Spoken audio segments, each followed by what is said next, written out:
소득 수준의 증가, 자동차 등 이동수단의 전동화, 그리고 기후변화로 인한 냉방기구의 사용 증가 등 전기의 소비는 나날이 늘어가고 있습니다. 이처럼 전기의 소비가 늘어나면 늘어날수록 주택용 전기요금의 누진제에 따라 전기요금은 크게 증가하고, 이에 소비자들의 불만은 계속해서 높아지고 있는데요. 그래서 정부는 전기요금의 지불 방식을 기존의 누진제와 새로운 계시별 요금제로 양분하여 소비자가 선택해서 전기요금을 지불할 수 있는 소비자의 요금 선택권을 확대하려 하고 있습니다. 이미 제주 지역에서는 2021년 9월부터 계시별 요금제를 시범적으로 적용하여 소비자들이 누진제와 비교해서 전기요금을 낼 수 있도록 했습니다. 하지만 정부의 기대가 너무 컸던 걸까요? 정작 제주 지역에서는 계시별 요금제를 선택한 소비자가 많지 않았습니다.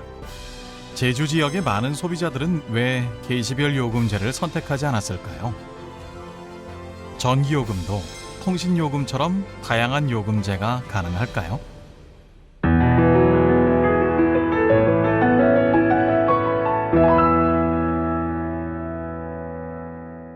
처음 전기요금 누진제가 시작된 이유는 1970년대 초반 석유 파동과 함께 에너지 절약의 중요성을 강조하고 저소득층을 지원하기 위해서였습니다. 초기의 누진 단계는 3단계, 누진 배율은 1.6배로 시작하여 전력 시장의 환경 변화에 따라 누진 단계와 누진 배율을 지속적으로 조정했죠. 2002년에는 주택용 전기요금을 저압과 고압 두 가지로 분리하고, 고압으로 전력을 공급받는 아파트는 유리한 요금을 선택할 수 있도록 하였습니다. 그러다가 2016년에는 누진 단계를 3단계로 축소하고 누진 배율도 저압 3.0배, 고압 2.8배 수준으로 크게 완화했죠. 하지만 이러한 누진제는 효과를 제대로 보지 못했고, 오히려 원가와 동떨어진 요금 구조로 인해 다양한 문제가 발생했습니다. 그렇다면 다른 나라들은 어떨까요? 미국 캘리포니아주도 처음에는 소비 절약과 재분배 효과를 기대하면서 주택용에 누진제를 적용했습니다. 하지만 2010년대 들어 누진 요금의 유효성을 검토한 결과 그 효과가 부정적인 것으로 결론을 내렸습니다. 그 이후 시간대별 차등 요금이 바람직하다는 의견에 따라 CPUC는 계시별 요금제를 도입하기로 결정했고, 지금은 계시별 요금제를 선택한 소비자의 비중이 지속적으로 증가하고 있는 상황이죠. 일본은 2016년에 전력 소매 시장의 전면 자유화를 선언하였습니다. 이로 인해 누진제가 근간이었던 주택용 전기요금에 신사업자들이 시장 진입하면서 다양한 요금제가 제공되기 시작했습니다. 신사업자 중 일부 가스나 통신사업자는 가스나 통신과 같은 다른 서비스와의 결합요금 제도를 도입하기도 했습니다. 그리고 도쿄전력은 최대부하 절감 목적의 스마트 계약 요금제를 비롯하여 생활 패턴의 차이를 고려한 프리미엄 요금제, 스탠다드 요금제, 야간형 요금제 등을 도입하고 있습니다. 그렇다면 우리나라도 이처럼 다양한 요금제를 도입할 수 있을까요? 그 전에 먼저 우리나라 소비자들은 전기를 어떻게 사용하고 있는지 알아볼 필요가 있습니다. 우리나라의 주택용 전력 소비는 1995년에서 2021년 기간 중 2.6배 증가했고, 연평균 증가율은 3.8%를 기록했습니다.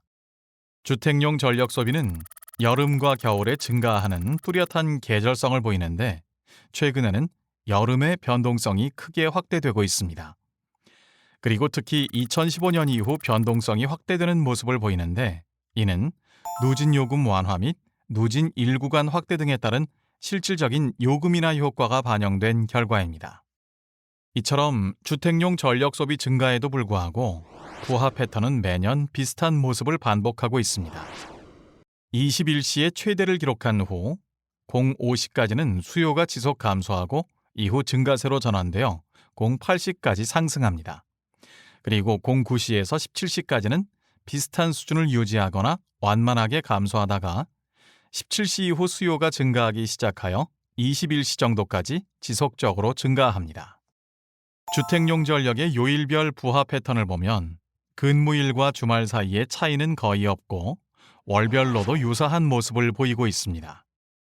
하지만 2021년 여름철은 다른 계절과 달리 08시 이후에도 17시까지 완만하게 증가했습니다. 이러한 전력 소비 패턴이라면 누진 요금제와 개시별 요금제 중 어느 것이 더 나을까요?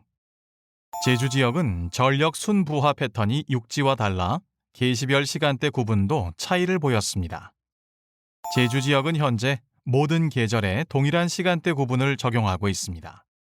그리고 전력량 요금은 여름철과 겨울철이 동일하고 봄, 가을은 다른 요금을 적용하고 있는데 기본 요금은 용량 기준으로 킬로와트당 4,310원을 적용하여 가구당으로는 약 12,930원입니다.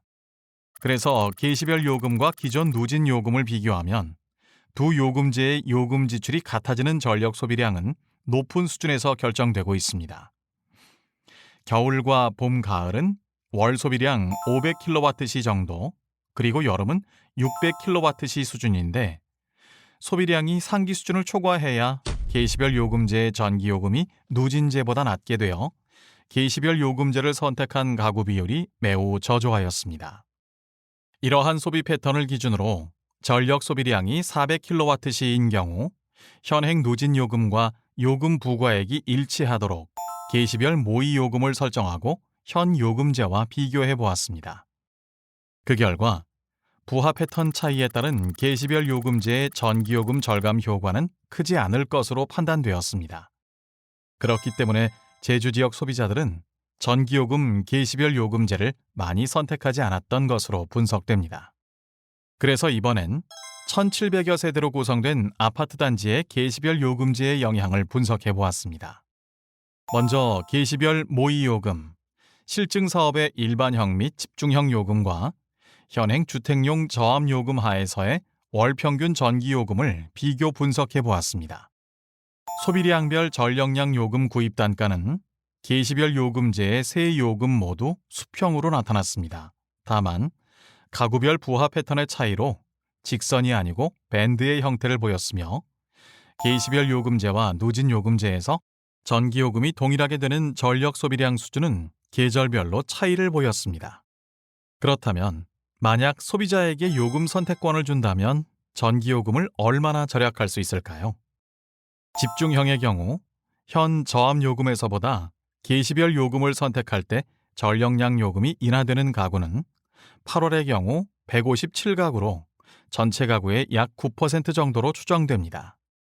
8월의 경우 집중형에서는 전기요금 절감 총액이 229만 5천 원으로 추정되고 저압요금의 전력량 요금 총액이 6,578만 1천 원이므로 총액 기준으로 3.5% 정도의 요금 절감 효과가 있는 것으로 추정됩니다.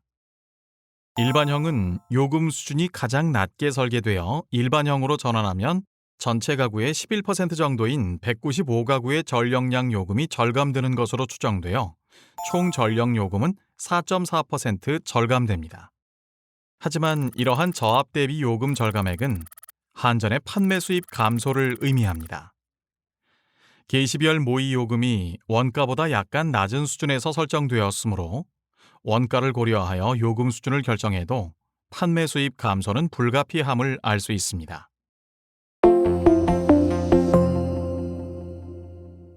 개시별 요금제를 도입하여 선택권을 확대하게 된다면 한전의 판매 수입이 감소하여 원가 회수율이 더욱 낮아질 수 있습니다. 따라서 개시별 요금제의 확대 적용은 신중하게 검토해야 합니다.